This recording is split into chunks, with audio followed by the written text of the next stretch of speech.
Hello everyone, Ram Ram, नमस्कार। कैसे हो आप सब?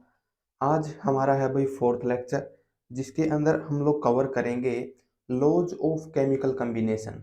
बेसिकली 5 लॉज हमारे पास होते हैं। उन सभी को हम लोग वन बाय वन आज के लेक्चर में डिस्कस करने वाले हैं। ठीक है भाई? तो लॉज को शुरू करने से पहले कुछ एक मैथमेटिकल पोर्शन कवर कर लेते हैं। कुछ क्वेश्चंस हैं जो कि हमें पिछले लेक्चर्स को थोड़ा सा रिवाइज करने में हेल्प करेंगे, तो वो सबसे पहले हम लोग कर लेते हैं। जैसे कि यहाँ पर सिंपल सा एक यूनिट कन्वर्जन से रिलेटेड क्वेश्चन है। A piece of metal is 3 inches long, what is the length in centimetre? Inches में लेंथ दे रखी है और आपको सेंटीमीटर में निकालनी है। तो बहुत इजी है। इसका आप लोग एक एग्जांपल लगा सकते हो। जैसे हमारे पास एक जो छोटा स्केल आता है वो होता है 15 सेंटीमीटर का और 6 इंचज का। तो हम लोग बोल सकते हैं 6 इंचज जो होता है वो 15 सेंटीमीटर के बराबर होता है। ठीक है, हमें कितना इंचज दिया हुआ है भाई? 3 इंचज।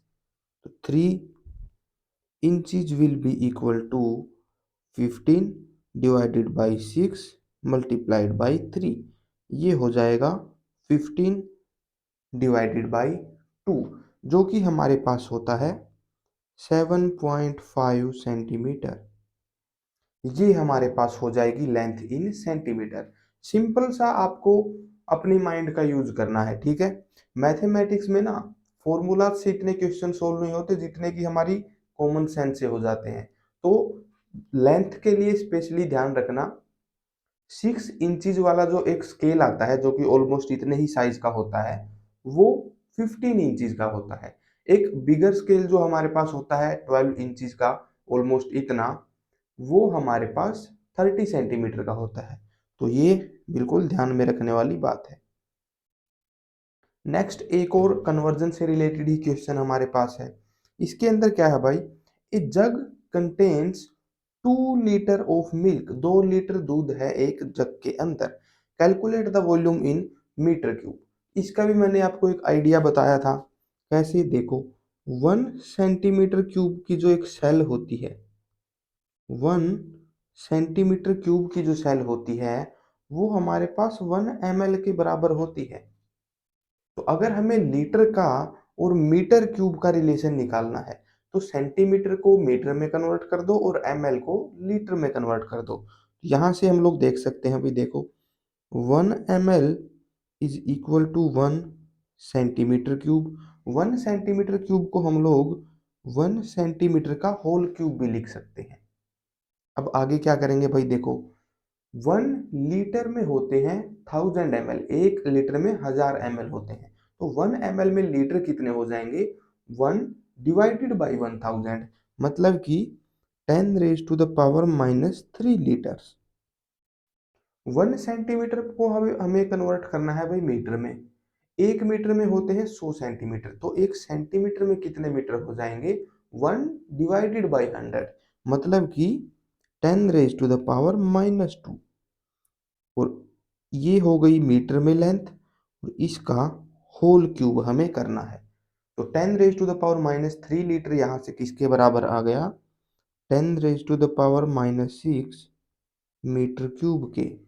यहाँ से हम लोग देख सकते हैं भाई, 1 litre will be equal to 10⁻⁻6 divided by 10⁻³ metre cube. ये किसके बराबर हो जाएगा? 10⁻³ मीटर क्यूब। 1 लीटर का हमने रिलेशन निकाल दिया मीटर क्यूब के साथ। अब हमें निकालना क्या था भाई? 2 लीटर मिल्क में कितने मीटर क्यूब होगा? तो 2 में कितना हो जाएगा? देखो, 1 में अगर इतना है तो 2 लीटर में इसका डबल हो जाएगा। 2 मल्टीप्लाइड बाई 10⁻³ मीटर क्यूब। इस तरीके से आप लोग सोल्व कर सकते हो। ठीक है भाई? ये क्या हो गया? ये आ गया भाई हमारे पास करेक्ट आंसर। ठीक है, अभी हम लोग आगे बढ़ते हैं भाई। नेक्स्ट एक टाइम के कन्वर्जन से रिलेटेड क्वेश्चन हमारे पास है। इसमें क्या बताना है, how many seconds are there in 2 days। 2 दिन में सेकेंड्स कितने होते हैं। तो ये भी बहुत इजी क्वेश्चन है, देखो।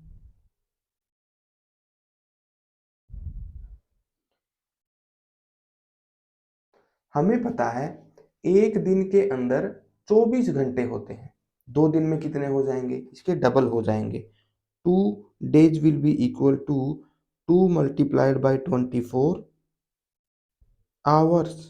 अब दिन को हम लोग आवर्स तक तो ले आए, आवर्स को हमें लेके जाना है सेकंड्स तक। तो हमें पता है 1 आवर में 60 मिनट्स होते हैं। तो 2 multiplied by 24 आवर्स में कितने मिनट्स हो जाएंगे, इसको मल्टीप्लाई करो। 60 मिनट्स, इतने टोटल मिनट हमारे पास हो जाएंगे। अब इसको सेकंड में कन्वर्ट करो। 1 मिनट में कितने सेकंड होते हैं, 60। तो इतने में कितने हो जाएंगे, इसको फिर 60 से मल्टीप्लाई कर दो। This will be equal to 2 multiplied by 24 multiplied by 60 multiplied by 60 seconds. इतने सेकेंड्स हो जाएंगे हमारे पास 2 दिन के अंदर। इसको सोल्व करने की कोशिश करते हैं भाई। 24 दूनी 48, 6 छिके 36 गुणा में 100। इसको अगर हम लोग सोल्व करें, कैलकुलेटर जिंदाबाद, 1728 गुणा में 100, ये हो गया 172800 सेकेंड्स। ये हो जाएगा हमारा करेक्ट आंसर। इतने सेकंड होते हैं भाई 2 दिन के अंदर। ठीक है, चाहो तो गिन के देख लेना, इतने ही मिलेंगे। ऐसे हम लोग भाई कुछ सिंपल से यूनिट कन्वर्जन के क्वेश्चंस को अटेम्प्ट कर सकते हैं। आगे बढ़ते हैं भाई। अब हम लोग हमारा आज का मेन लेक्चर स्टार्ट करते हैं। आज हम लोग पढ़ने वाले हैं लॉज ऑफ केमिकल कॉम्बिनेशन। ये 5 लॉज हैं जो कि हम लोग कवर करने वाले हैं। पहला है हमारे पास law of conservation of mass. दूसरा है हमारे पास लॉ ऑफ डेफिनेट प्रोपोर्शन। तीसरा है हमारे पास लॉ ऑफ मल्टीपल प्रोपोर्शंस। ये तीनों लॉज हमें क्या बताएंगे, देखो। कंजर्वेशन ऑफ मास हमें बताएगा कि मास can neither be created nor be destroyed. दूसरा लॉ जो कि है लॉ ऑफ डेफिनेट प्रोपोर्शन, ये हमें बताएगा कि मल्टीपल एलिमेंट्स के एटम मिलकर कोई कंपाउंड कैसे बनाते हैं, मॉलिक्यूल कैसे बनाते हैं। तीसरा लॉ हमें बताएगा मल्टीपल प्रोपोर्शन वाला कि सिर्फ 2 एलिमेंट मिलके काफी सारे कंपाउंड्स बना सकते हैं। काफी कंपाउंड होंगे जिनमें एलिमेंट 2 ही होंगे, बस अलग अलग मात्रा में होंगे। थर्ड है भाई Lussac's law of gaseous volumes and Avogadro's law. ये लॉज स्पेशली गैसेस के लिए होते हैं। गैसेस का एक टोटली डिफरेंट मैकेनिज्म होता है रिएक्शन के अंदर टेक पार्ट करने का। तो गैसेस के बारे में नीचे वाले 2 लॉज बताएंगे। तो अभी बेसिक इंट्रोडक्शन हमें मिल गया है कि हम लोग क्या पढ़ने वाले हैं पूरे लेक्चर में। अभी स्टार्ट करते हैं law of conservation of mass से। Law of conservation of mass, ये पढ़ते हैं भाई। ये हमें क्या बताता है, देखो।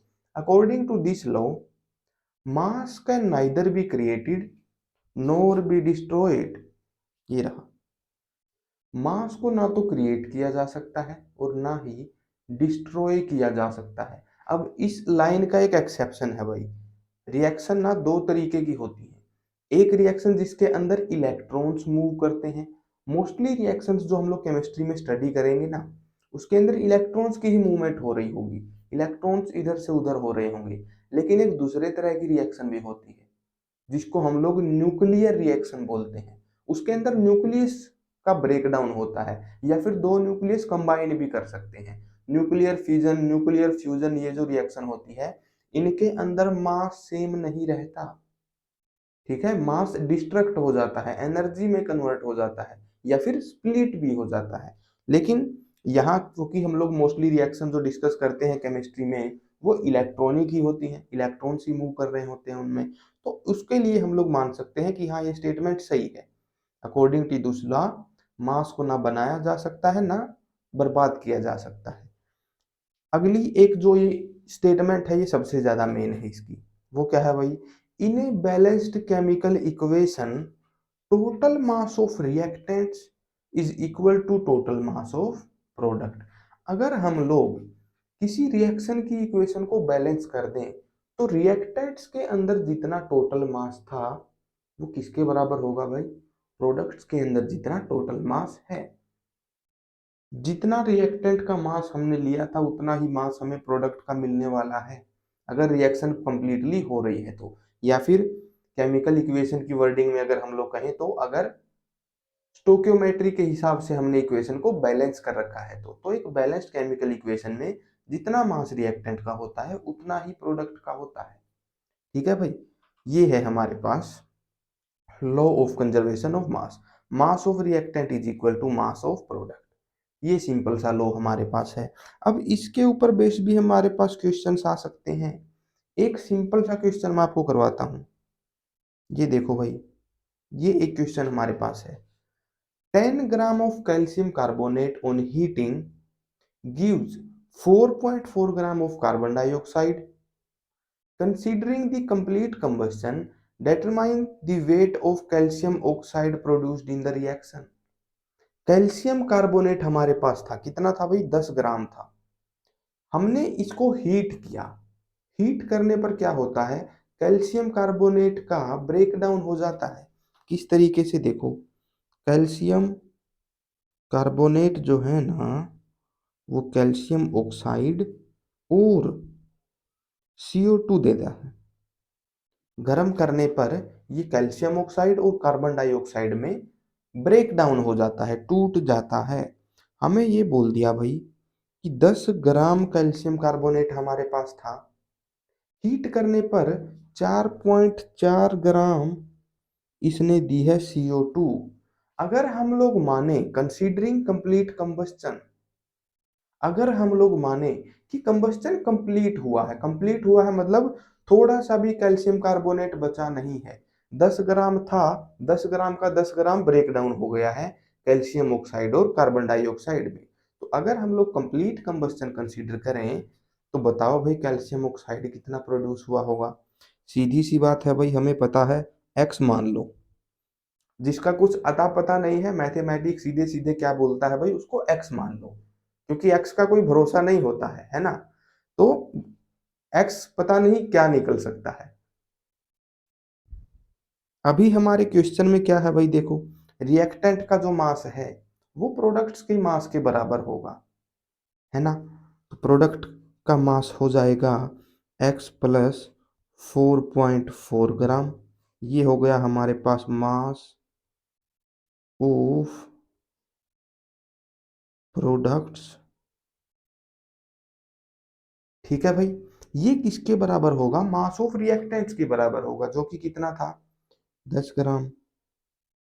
ये हो गया मास ऑफ रिएक्टेंट।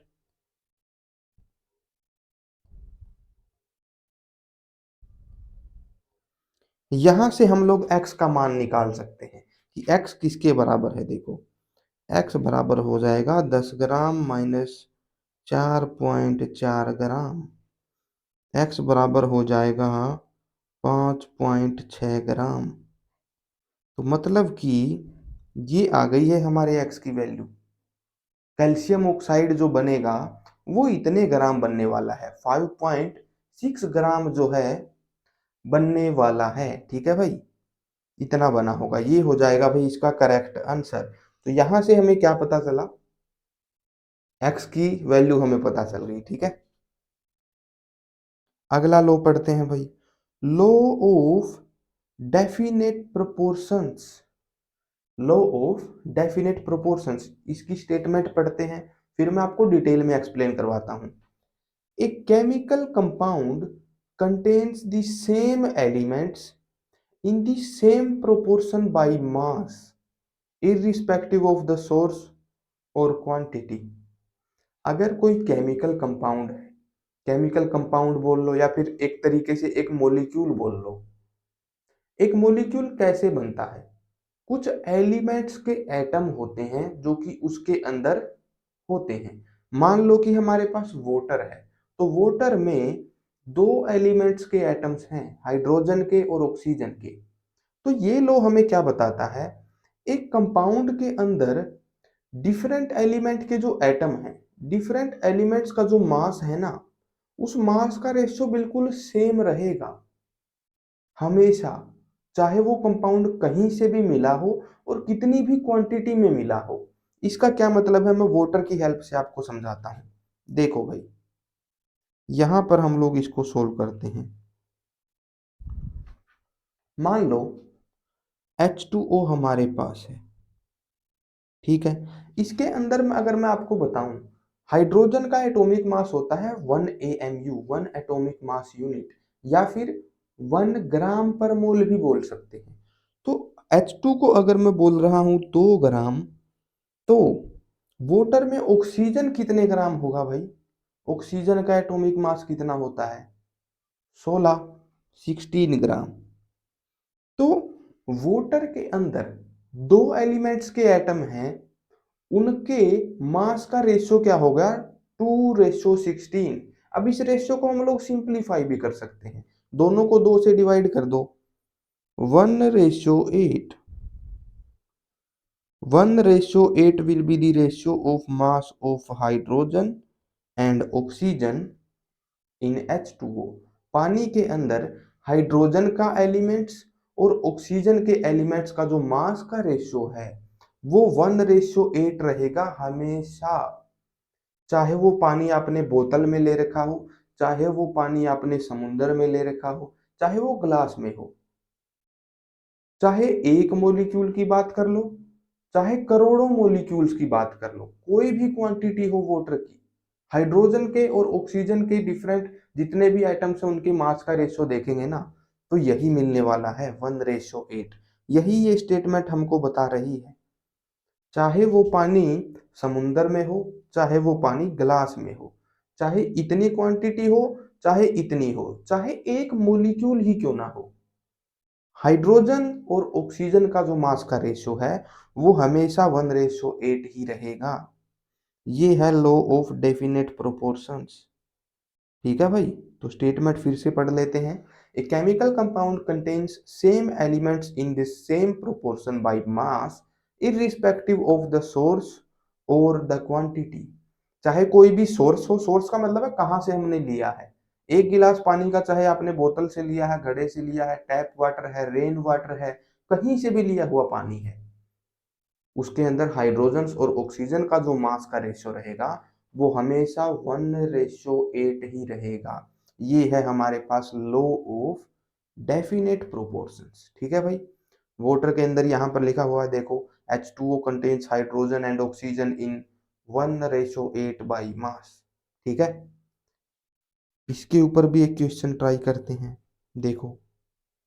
हाँ जी, in an experiment 2.4 gram of iron oxide on reduction with hydrogen. क्या किया गया है? आयरन ऑक्साइड का रिडक्शन हमने किया है H2 को यूज करके। Gives 1.68 gram of iron. क्या मिला भाई इससे? आयरन हमें मिला, साथ में क्या बना होगा? वाटर बना होगा। In another experiment 2.9 gram of FeO gives इतने gram of Fe with hydrogen. अब यहां पर दो बार हमने ये एक्सपेरिमेंट करवाया है। पहले में हमने क्या किया, 2.4 ग्राम हमने लिया है आयरन ऑक्साइड। पहला एक्सपेरिमेंट को मैं रेड कलर से दिखाता हूं। 2.4 ग्राम लिया है आयरन ऑक्साइड, हाइड्रोजन के साथ में हमने करवाया रिडक्शन, और आयरन हमें मिल गया 1.68 ग्राम। दूसरे एक्सपेरिमेंट को मैं ग्रीन कलर से लिखता हूं।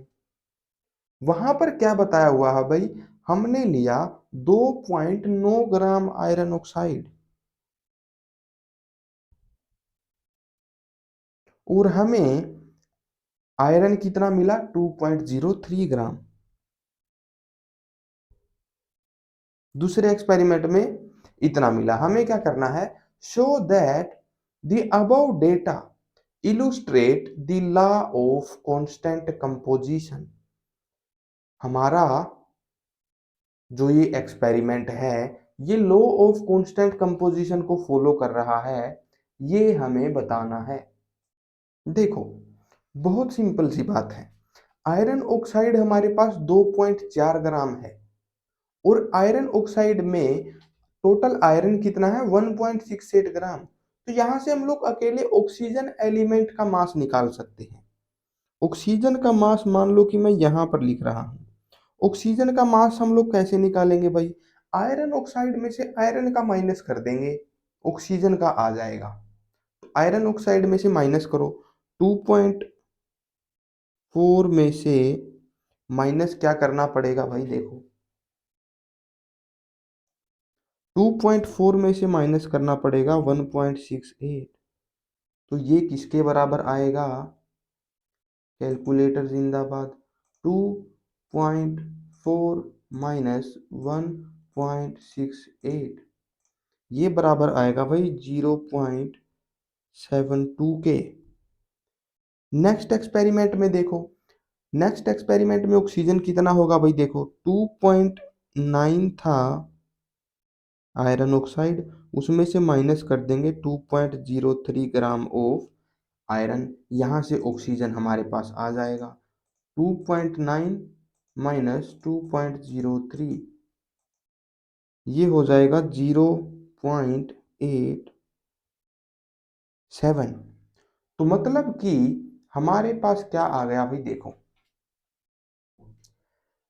पहले में हमारे पास आयरन कितना था ये आ गया, ऑक्सीजन कितना था ये आ गया। दूसरे एक्सपेरिमेंट में आयरन कितना था इतना था, और ऑक्सीजन कितना था इतना था। तो हमारे पास दोनों एलिमेंट्स का रेशियो आ गया।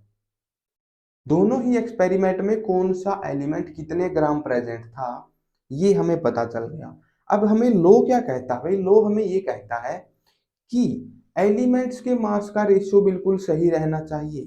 तो हम लोग निकाल के देख सकते हैं।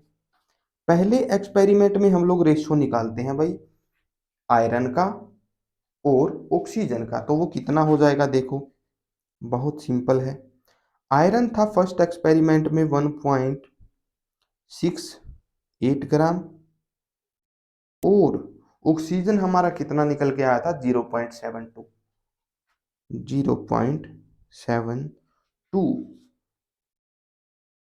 इसकी वैल्यू आई है 2.33। इसकी वैल्यू क्या हो गई भाई? 2.33। ये हमारे पास आयरन का और ऑक्सीजन का रेशियो आ गया फर्स्ट एक्सपेरिमेंट में। सेकंड में भी निकाल के देखते हैं भाई। सेकंड एक्सपेरिमेंट का रेशियो निकालते हैं। सेकंड एक्सपेरिमेंट में जो आयरन ऑक्साइड था उसमें आयरन कितना था? 2.03 ग्राम। 2.03 ग्राम, और ऑक्सीजन कितना निकल के आया था? इतना, 0.87 ग्राम। 0.87 ग्राम, इसकी वैल्यू क्या आएगी भाई? देखो, इसकी वैल्यू भी कितनी आ रही है? 2.33। 2.33 देखो। तो मतलब कि दोनों ही एक्सपेरिमेंट में जो एक कंपाउंड था, कंपाउंड हमारे पास सेम है, आयरन ऑक्साइड FeO। दोनों ही एक्सपेरिमेंट के हिसाब से आयरन ऑक्साइड में आयरन का और ऑक्सीजन का, दोनों एलिमेंट्स का जो मास का रेशियो है ना वो सेम आ रहा है। कितनी वैल्यू आ रही है भाई दोनों के मास के रेशियो की? 2.33, 2.33, ये रेशियो हमारे पास हो जाएगा। तो मतलब कि लॉ ऑफ डेफिनेट प्रोपोर्शन बिल्कुल सही है। मल्टीपल एलिमेंट्स अगर सेम कंपाउंड बना रहे हैं तो डिफरेंट एलिमेंट्स के मास का रेशियो बिल्कुल सेम होगा, बिल्कुल बराबर होगा।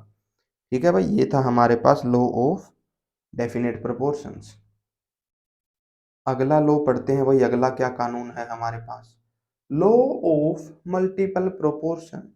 ये देखते हैं भाई ये क्या कहता है। देखो, this law states that if two elements are combining to give multiple compounds, अगर दो एलिमेंट मिलके मल्टीपल कंपाउंड बना रहे हैं, then simple whole number ratio of mass of one element will react with fixed mass of other element।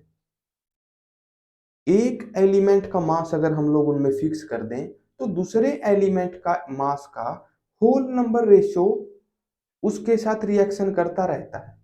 इसका क्या मतलब हुआ देखो, मान लो हमारे पास, अच्छा यहाँ पर एग्जाम्पल दिया ही हुआ है, फॉर एग्जाम्पल हाइड्रोजन और ऑक्सीजन है, वो मिलके दो कंपाउंड बना सकते हैं भाई। पहला वाटर बनाया हुआ है, दूसरा हाइड्रोजन पेरोक्साइड बनाया हुआ है। तो ये क्या कहते हैं भाई, दो एलिमेंट मिलके जब मल्टीपल कंपाउंड बनाते हैं ना, तो एक एलिमेंट का फिक्स्ड मास दूसरे के मल्टीपल मासीज के साथ में रिएक्शन करता है, और जो मल्टीपल मासीज आएंगे दूसरे एलिमेंट के, वो एक सिंपल होल नंबर रेशियो में होंगे, वो एक नंबर के मल्टीपल होंगे। यहां से मैं आपको एक्सपेरिमेंटली समझाता हूं।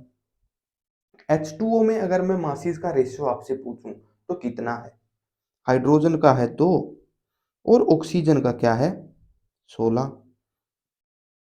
ये हो गया। H2O2 में अगर मैं आपसे पूछूं कि भाई हाइड्रोजन एलिमेंट के और ऑक्सीजन एलिमेंट के मासीज का रेशियो क्या है, तो क्या आएगा 2:32 आएगा। दो ऑक्सीजन के एटम है यहाँ पर।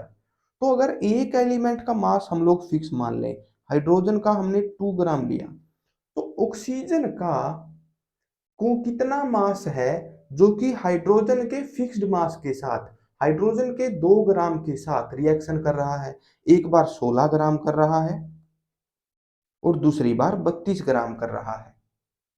एक एलिमेंट का मास अगर हम लोग फिक्स मान लें तो दूसरे एलिमेंट का मास मल्टीप्लाई हो के रिएक्शन कर रहा है। पहली बार 16 था, दूसरी बार 32 है, बिल्कुल एकदम से होल नंबर मल्टीपल है, 16 दूनी 32। पहले ऑक्सीजन का 16 ग्राम रिएक्शन कर रहा था, कंबाइन हो रहा था, इस बार 32 ग्राम कर रहा है। इस लो का ना एक सीधा सा मतलब मैं आपको बताऊं, दो हाइड्रोजन के एटम के साथ या तो एक ऑक्सीजन कंबाइन करेगा या फिर दो करेंगे या फिर हो सकता है तीन कर लें, लेकिन कभी भी आधा एटम तो ऐड नहीं हो सकता ना। अगर आधा एटम ऐड होता तो 16 और 32 ये होल नंबर मल्टीपल नहीं होते, ये एक दूसरे के मल्टीपल भी नहीं होते, है ना। 16 से डिवाइड भी नहीं होता फिर वो नंबर जो निकल के आता।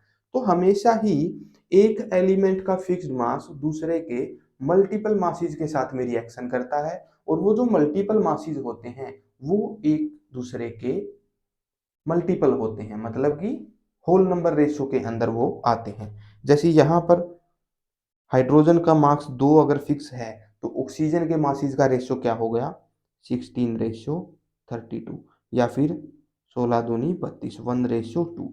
इस रेशियो में ऑक्सीजन जो है वो रिएक्शन कर रहा है फिक्स्ड मास ऑफ हाइड्रोजन के साथ, और उससे दो कंपाउंड बन रहे हैं, वाटर और hydrogen peroxide.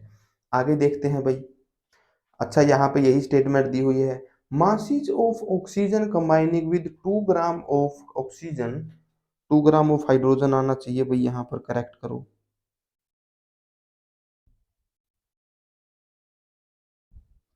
masses of oxygen combining with 2 gram hydrogen will be 16 gram and 32 gram respectively. 2 gram hydrogen के साथ में ऑक्सीजन का कितना कितना मास रिएक्शन कर रहा है, पहली बार 16 कर रहा है और दूसरी बार 32 कर रहा है। इस तरीके से मतलब होता है लॉ ऑफ मल्टीपल प्रोपोर्शन का। एक और एग्जांपल मैं आपको देता हूं भाई, और बेहतर समझोगे। ये लो थोड़ा सा आपको कंफ्यूज कर सकता है, इसलिए इसका एक बहुत अच्छा कंफ्यूजिंग एग्जाम्पल ही हम लोग ले सकते हैं। बहुत इजी है ये, इससे आप लोग बिल्कुल समझ जाओगे।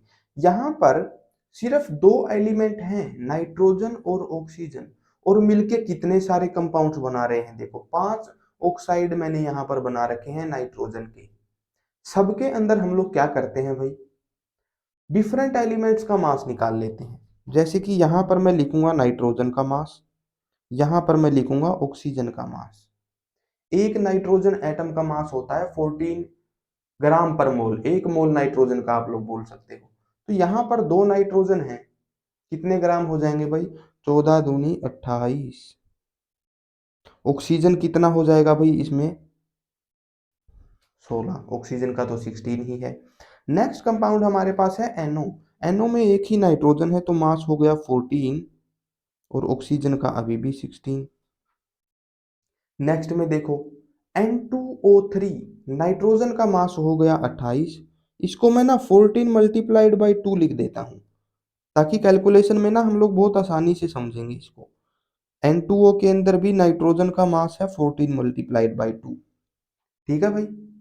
ऑक्सीजन का कितना हो जाएगा भाई यहाँ पर 16 मल्टीप्लाइड बाई 3, क्योंकि 3 ऑक्सीजन के एटम है ना। N2O4 में नाइट्रोजन का मास कितना हो जाएगा 14 मल्टीप्लाइड बाई 2, और ऑक्सीजन का हो जाएगा 16 मल्टीप्लाइड बाई 4, क्योंकि इस बार 4 ऑक्सीजन के एटम हैं। अगला कंपाउंड है भाई N2O5। नाइट्रोजन का मास अभी भी है 14 मल्टीप्लाइड बाई 2, और ऑक्सीजन का कितना हो जाएगा 16 मल्टीप्लाइड बाई 5। ठीक है। अभी हमने क्या बोला था भाई, अगर एक एलिमेंट का मास हम लोग फिक्स कर दें तो दूसरे एलिमेंट का मल्टीपल प्रोपोर्शन उस एलिमेंट के साथ में रिएक्शन करेगा और सारे कंपाउंड्स बनाएगा। यहां पर किसका मास हम लोग फिक्स करें भाई, देखो नाइट्रोजन है जो कि सबसे कम चेंज हो रहा है, इसी को हम लोग फिक्स कर देते हैं। अच्छा, NO जो कंपाउंड है ना, नाइट्रोजन मोनोऑक्साइड, उसके अंदर एक ही नाइट्रोजन एटम है, बाकी सब में दो दो हैं। बाकी सब में नाइट्रोजन का मास ऑलरेडी फिक्स्ड है, कितना 28 ग्राम। तो इसमें भी अगर हमें फिक्स करना है तो क्या करेंगे भाई, इसको 2 से मल्टीप्लाई कर दो। नाइट्रोजन मोनोऑक्साइड में जो नाइट्रोजन और ऑक्सीजन का मास का रेशियो है उसको 2 से मल्टीप्लाई कर दो। अच्छा, सिर्फ नाइट्रोजन को हम लोग नहीं कर सकते मल्टीप्लाई, ऑक्सीजन को भी करना पड़ेगा।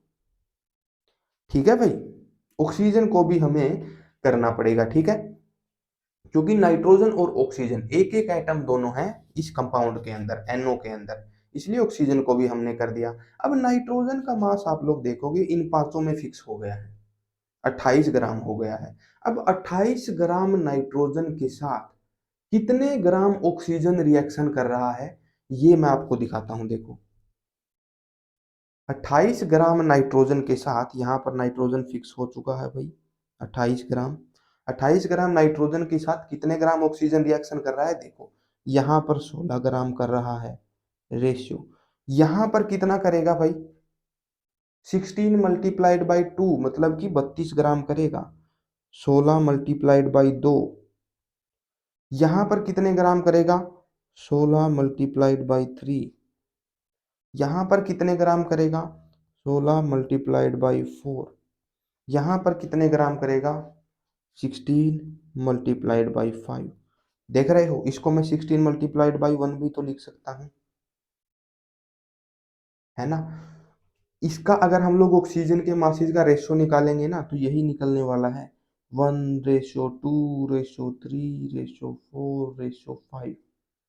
तो मतलब कहने का वही हो गया, एक एलिमेंट के फिक्स्ड मास के साथ दूसरे एलिमेंट के मल्टीपल प्रोपोर्शंस कंबाइन करते हैं। जब दो एलिमेंट मिलके काफी सारे कंपाउंड्स बनाते हैं तो उसमें एक एलिमेंट के फिक्स्ड मास के साथ दूसरे एलिमेंट के मास का मल्टीपल प्रोपोर्शन कंबाइन होता है। यहाँ पर ऑक्सीजन का प्रोपोर्शन क्या था, देखो 1:3:4:5, ये प्रोपोर्शन एग्जिस्ट कर रहा है। ये मतलब है भाई लॉ ऑफ मल्टीपल प्रोपोर्शन का। आई होप आपको क्लियर हुआ होगा। आगे बढ़ते हैं, एक क्वेश्चन हम लोग करते हैं भाई। हाँ जी, आप लोग ट्राई करो ये क्वेश्चन, देखते हैं हो पाता है या नहीं। Carbon combines with hydrogen in P:2 and R. The percentage of hydrogen in PQR is, ये हाइड्रोजन की परसेंटेज हमको दे रखी है। What law of chemical combination is illustrated, कौन से लॉ को ये रिएक्शन जो है, ये जो एक्सपेरिमेंट है ये दर्शा रहा है। तो देखो भाई, सीधा सा हिसाब है, कार्बन और हाइड्रोजन ये दो एलिमेंट हैं जो कि बार बार कंबाइन हो रहे हैं और तीन कंपाउंड बना रहे हैं PQR। ठीक है, इन तीनों के अंदर हाइड्रोजन की परसेंटेज हमको दे रखी है, कितनी है 25, 14.3 और 7.7। अब सीधी सी बात है, जो बची हुई परसेंटेज है वो किसकी होगी भाई? वो कार्बन की होगी। अगर एक कंपाउंड में जिसमें सिर्फ दो ही एलिमेंट हैं, कार्बन और हाइड्रोजन, अगर हमें उसमें ये बता दिया जाए कि हाइड्रोजन का जो मास है वो टोटल मास का 25% है, 25% है, तो कार्बन का कितना बचा? 100% में से माइनस कर देंगे, क्योंकि कोई तीसरा एलिमेंट तो उसमें है ही नहीं। तो 100 में से 25 गया, ये हो गया भाई 75। और 14.3, मेरा गणित थोड़ा कमजोर है, ध्यान रखना। 85.7, शायद इतना ही होगा। हाँ, और नीचे कितना हो गया भाई? 7.7 गया, तो ये हो गया 92.3।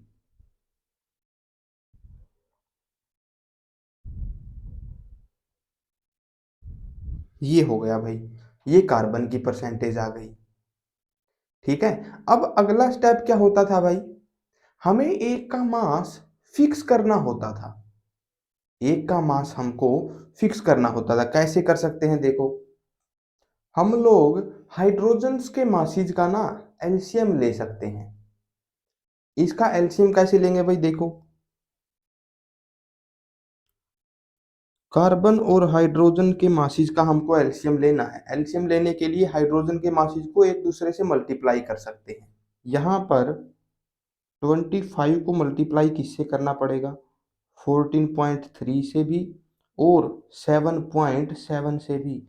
अब अकेले हाइड्रोजन को हम लोग मल्टीप्लाई नहीं कर सकते, कार्बन का मास भी हमें बढ़ाना पड़ेगा। 75 को भी किससे मल्टीप्लाई करेंगे? सेम नंबर से। 14.3 मल्टीप्लाइड बाई 7.7। अकेले एलिमेंट का जो मास है वो हम लोग चेंज नहीं कर सकते, क्योंकि पी कंपाउंड तो एक ही है, उसके अंदर कार्बन हाइड्रोजन का मास तो सेम ही रहेगा, है ना। सेकंड है भाई क्यू। क्यू के अंदर अगर हमें हाइड्रोजन का जो एटॉमिक मास है वो फिक्स करना है इतना ही, तो क्यू के अंदर हाइड्रोजन को किससे मल्टीप्लाई करना पड़ेगा भाई? 25 से और 7.7 से करना पड़ेगा। तो यहाँ पर H का मास हो जाएगा 25 मल्टीप्लाइड बाई 14.3 मल्टीप्लाइड बाई 7.7। देखो, यहाँ पर हाइड्रोजन का मास हमने फिक्स कर दिया है।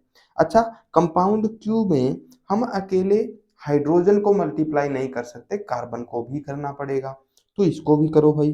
85.7 को भी किससे मल्टीप्लाई करो?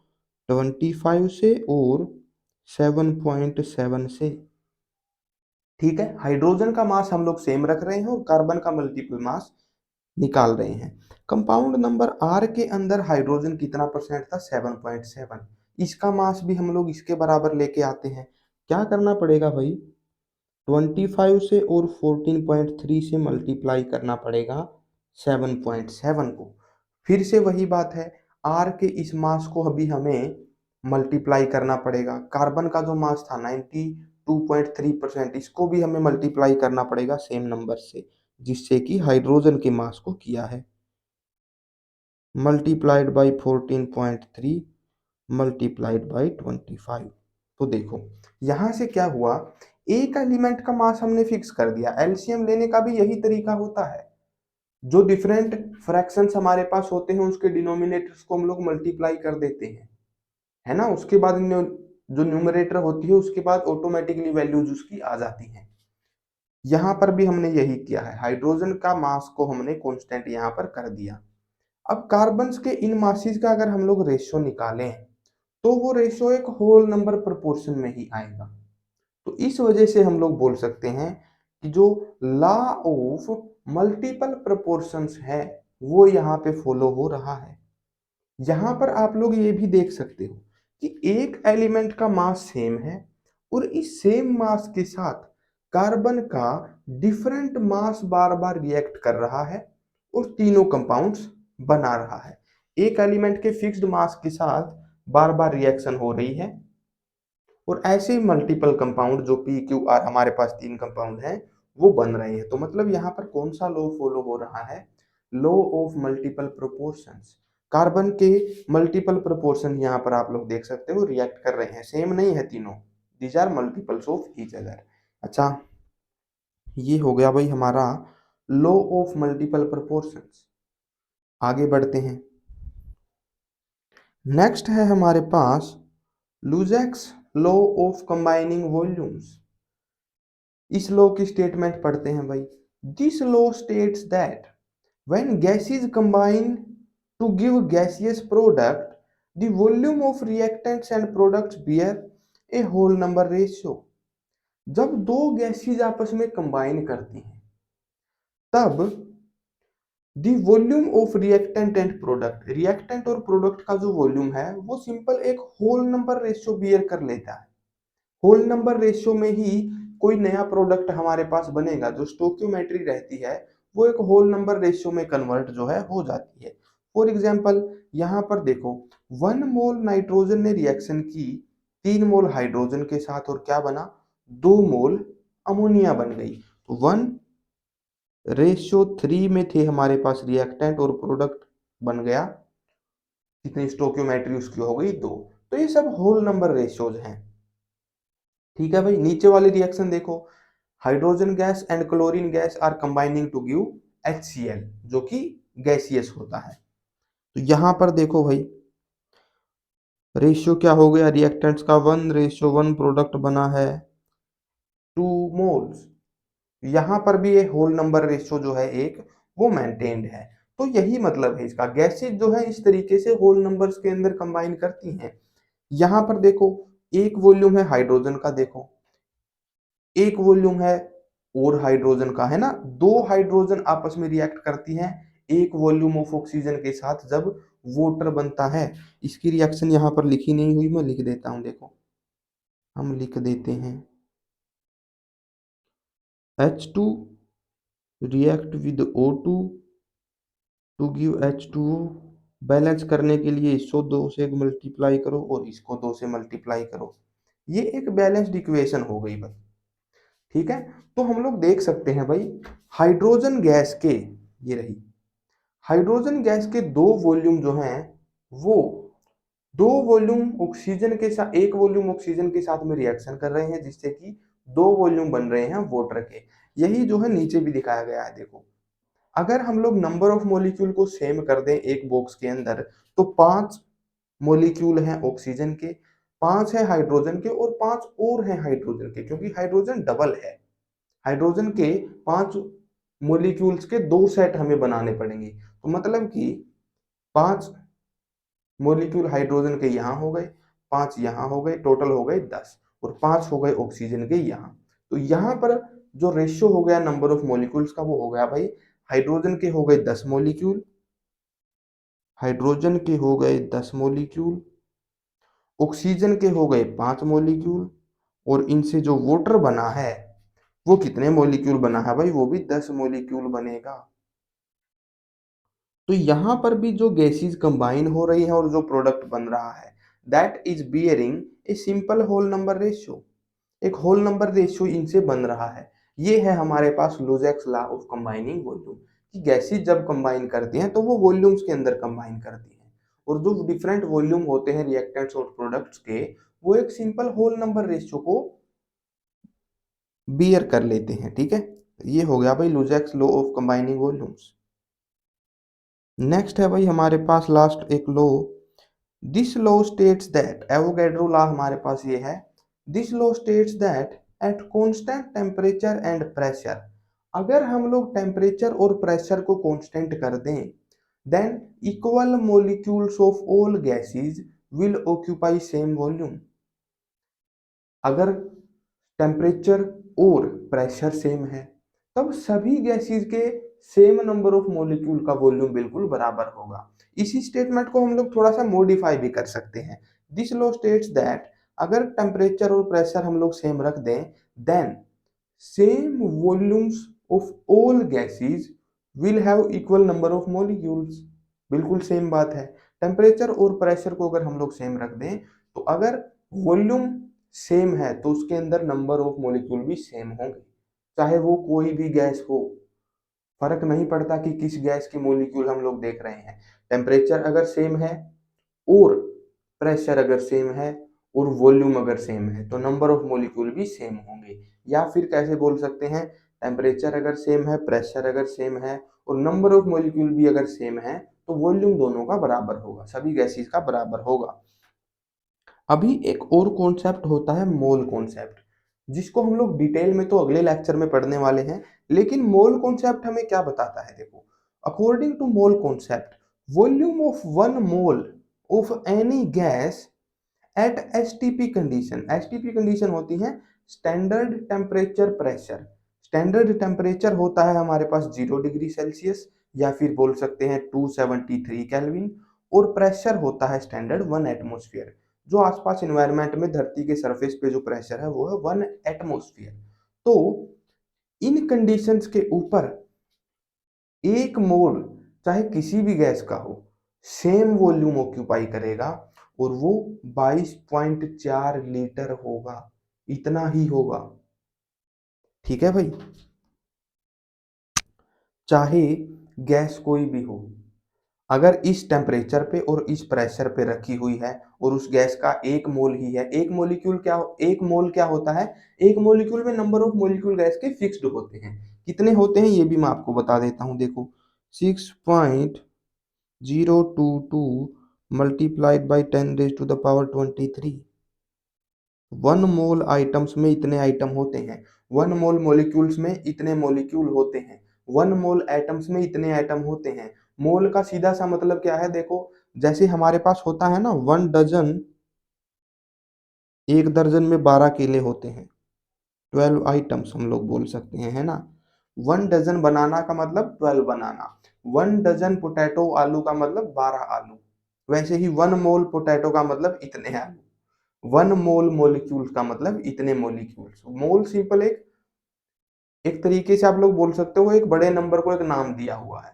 और ज्यादा डिटेल में हम लोग पढ़ेंगे इस मोल की एप्लीकेशन क्या है, मास से इसका क्या रिलेशन है, वॉल्यूम से रिलेशन तो मैंने आपका समझा ही दिया, मास से इसका क्या रिलेशन है ये भी हम लोग समझेंगे। तो नेक्स्ट लेक्चर आपका बहुत इंपॉर्टेंट होने वाला है, मोल कॉन्सेप्ट बहुत बारीकी से हम लोग समझेंगे, ठीक है। तो यहाँ पर सेकंड स्टेटमेंट क्या हो गई?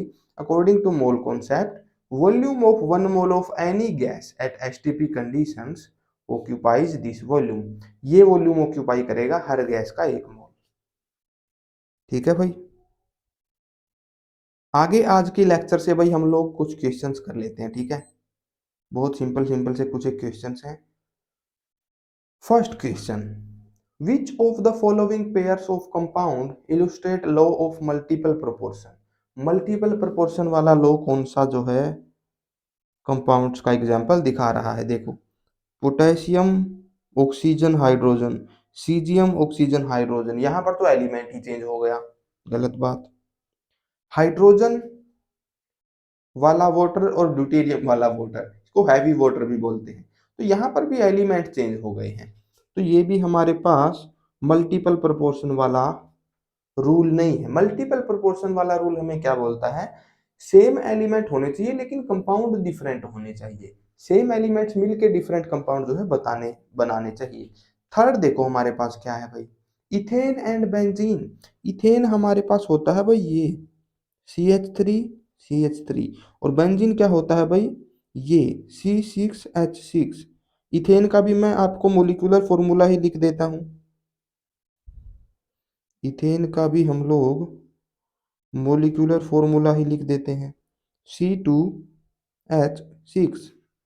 तो मतलब दो ही एलिमेंट हैं और दोनों एलिमेंट मिलके डिफरेंट कंपाउंड बना रहे हैं, ठीक है। हाइड्रोजन का मास फिक्स है, 6 ग्राम ही होगा।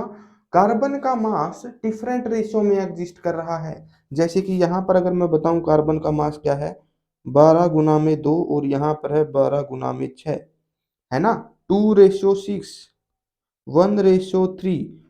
कार्बन जो है वो इस रेशियो के अंदर रिएक्ट कर रहा है हाइड्रोजन से to give both these compound. तो ये जो ऑप्शन है ना भाई, यही है जो कि लॉ ऑफ मल्टीपल प्रोपोर्शन को फॉलो कर रहा है। नेक्स्ट क्या है भाई, KCl एंड KBr। इसमें भी दोनों एलिमेंट सेम नहीं रहे, एलिमेंट ही चेंज हो गया, तो ये भी रॉन्ग आंसर है, ठीक है। तो लॉ ऑफ मल्टीपल प्रोपोर्शन को कौन फॉलो कर रहा है? Ethane and benzene. हाँ जी, आगे बढ़ते हैं भाई। एक और सिंपल सा क्वेश्चन हमारे पास है, element X combine with oxygen to give these oxide. ये हमें नाइट्रोजन वाले ऑक्साइड के जैसा कुछ कुछ लग रहा है क्वेश्चन, लेकिन कोई बात नहीं। Which law explain the formation of these compounds, बहुत सिंपल है। कौन सा लॉ एक्सप्लेन करता था दो एलिमेंट के मिलने से मल्टीपल कंपाउंड्स बन जाए? वो होता था law of multiple proportions. Law of multiple proportions, option number C will be the correct answer. ठीक है भाई, तो ये था भाई हमारे पास आज का सिंपल सा लेक्चर, जिसके अंदर हमने पढ़ा है different laws of chemical combination. 5 law हमने पढ़े हैं, बहुत सिंपल सिंपल से हैं।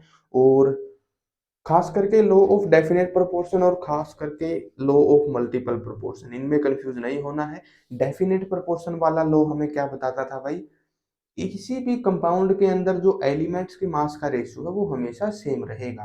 वाटर एक कंपाउंड है, उसके अंदर हाइड्रोजन और ऑक्सीजन का जो मास रेशियो है वो 1:8 ही रहेगा हमेशा। ठीक है, तो कोई भी कंपाउंड हो उसमें एलिमेंट्स का रेशियो बिल्कुल सेम रहना चाहिए। और मल्टीपल प्रोपोर्शन वाला रेशियो क्या था, जब दो एलिमेंट मिलके मल्टीपल कंपाउंड बनाते हैं, एक से ज्यादा कंपाउंड बनाते हैं, तब कैसे होता है भाई ये, तब एक एलिमेंट के फिक्स मास के साथ दूसरे एलिमेंट के मास का मल्टीपल प्रोपोर्शन ऐड होता है, कंबाइन होता है, तब जाके मल्टीपल कंपाउंड बनते हैं। तो ये था law of multiple proportion. I hope आपको समझ में आया होगा। लेक्चर नंबर 5 में हम लोग क्या डिस्कस करेंगे भाई, मोल कॉन्सेप्ट, बहुत इंपॉर्टेंट लेक्चर है। केमिस्ट्री में गिनती ना मोल्स की फॉर्म में होती है, 1 2 3 4 में नहीं होती है। तो इसको हम लोग पढ़ेंगे भाई नेक्स्ट लेक्चर में। तब तक के लिए bye bye, thank you, take care.